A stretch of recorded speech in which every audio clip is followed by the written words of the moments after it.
jadi kita dari SL5. Perkenalkan, nama aku Renandara Pepa Imansyah. Aku Siva Dwi Rahmadina. Aku Aulia Zahra. Aku Khairanisa. Aku Syahrian Diagreni. Kami dari Oke, kita dari SL5 dan kita di sini bakal diskusi tentang salah satu topik yang terkenal di sejarah, yaitu krisis Kuba.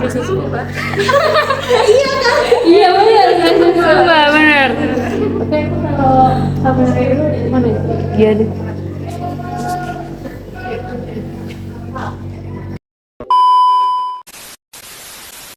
Tadi kita mau bahas tentang krisis Kuba. Berarti nggak jauh-jauh sangkutannya sama misal Kuba, terus invasi Teluk Babi. Itu di sekitaran Teluknya beneran banyak babi ya? Enggak, jadi itu cuma istilah dari bahasa Spanyol. Bahia dan cosinus yang double meaning. Jadi si cosinus ini bisa jadi babi, bisa jadi triggerfish. Apa itu triggerfish? Itu loh ikan-ikan yang menghuni terumbu karang. Wah, jadi intinya tuh Teluk itu banyak terumbu karangnya ya? Iya. Invasi yang Amerika dan Kuba itu ya. Kenapa Amerika sampai mau invasi Kuba? Padahal kemerdekaan Kuba aja diberikan oleh Amerika pada tanggal 20 Mei 1902 setelah Amerika melakukan ekspansi. Mungkin Amerika mengambil alih wilayah lagi secara dia kan merasa dia admin dunia. Wait, kayak kita perlu tarik garis dari perseteruan antara kelompok otentiknya Carlos Prior Socaras versus kelompok oposisinya Fulgencio Batista. Oh, yang Batista merdeka pada tahun 1952 itu mana langsung diakui secara de jure pada tanggal 27 Maret ya. Nah itu Padahal kan eranya Batista tuh bukannya kejam ya, pemerintahnya kacau, kebijakannya semena-mena. Kasihan banget rakyat Kuba pas era dia. Kok bisa sih Amerika dari Batista? ya gimana enggak ya, soalnya si Batista aja pro Amerika. Udah gitu pada saat itu kondisi Kuba yang seperti itu tuh dianggap menguntungkan bagi Amerika. Jahat banget ya, ini yang jadi awal mula gerakan menentang rejim Batista, terus muncul tokoh Fidel Castro. Fidel Castro tuh impactnya beneran sebesar itu ya, sampai bikin Amerika tuh petir. Ya gimana enggak. Bentuknya konferensi pers yang pertama menasionalisasi 383 perusahaan Amerika Serikat dan 166 perusahaan swasta. Yang kedua, pengurangan 200 staf Amerika Serikat di Kedutaan Besar Amerika Serikat. Yang terakhir, kritik Fidel terhadap Amerika Serikat.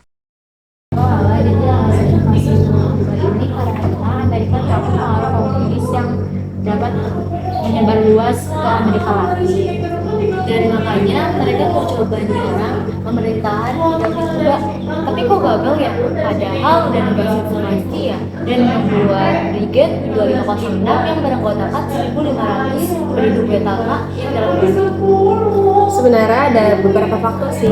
Dia kurang paham sama medan perang mereka, mau lawan lewat laut tapi banyak terumbu karang. Fidel Castro juga udah tahu rencana Amerika. Dia langsung gercep pindahin pesawat-pesawatnya. Terus dia juga udah nyiapin 20.000 tentara di daerah pantai.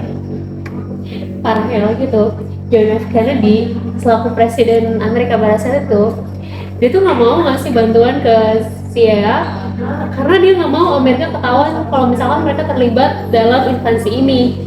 Ya pantesan pasukannya kalah sama pasukannya Carlos.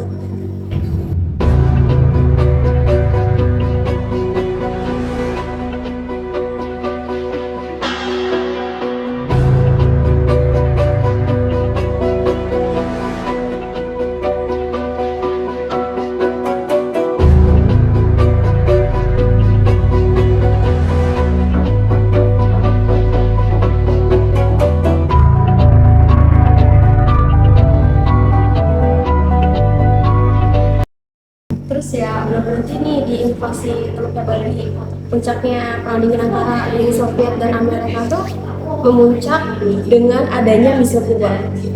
Misil Kuba tuh yang dua admin dunia adu rudal kan? Oh, yang hampir bikin perang dunia ketiga juga ya? Cakepnya.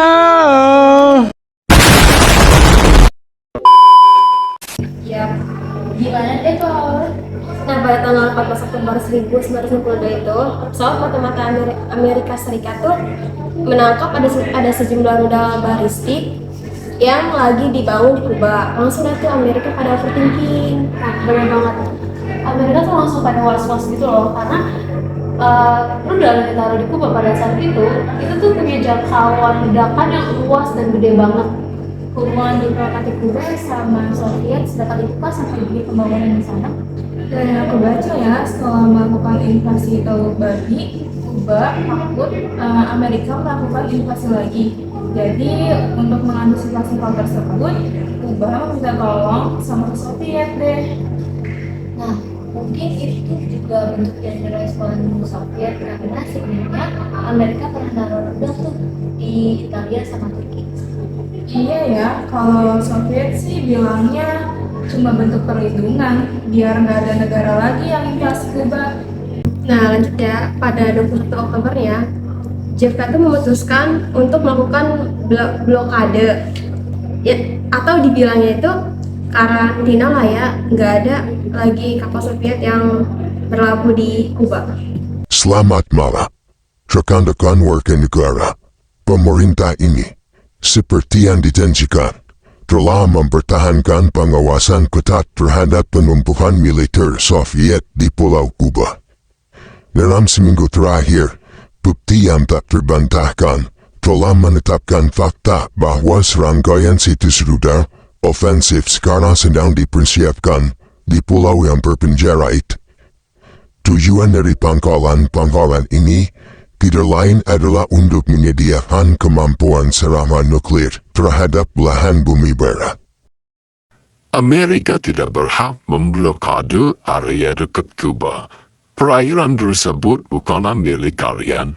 Terlebih memblokade negara Kuba yang berstatus negara kedaulatan. Senjata yang ditaruh di Kuba hanyalah sebagai perlindungan jika suatu waktu ada negara yang datang menyerang. Sebaiknya, USN dan Khrushchev tidak membuat situasi semakin kacau. Kalian juga harus menghentikan kapal-kapal kalian karena ada karantina di daerah tersebut.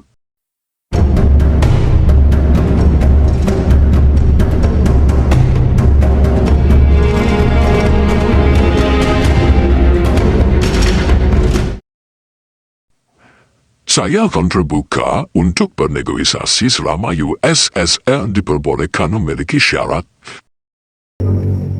Oke lah, udah negosiasi. Tapi tiba-tiba pas tanggal 27 Oktober itu tuh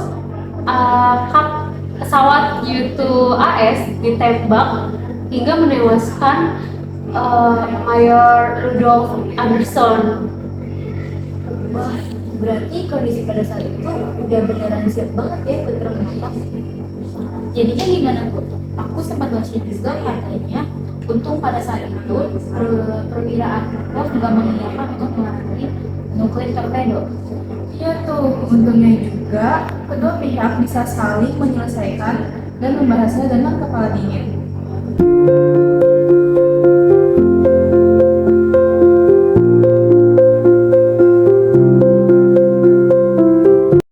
Ya, jadi gitu deh. Selama 13 hari hingga di tanggal 28 Oktober tuh akhirnya kedua pihak saling berdamai.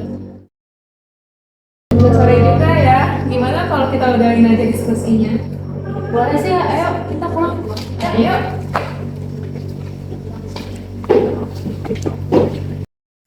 Oke, jadi gitu guys terkait diskusi kita tentang krisis Kuba. Untungnya krisis Kuba ini dapat terselesaikan dengan cara diplomatik yang baik sehingga Perang Dunia Ketiga tidak pernah terjadi. Sekian dari kelompok kita. Wassalamualaikum warahmatullahi wabarakatuh. wabarakatuh. Maaf tiba-tiba salam.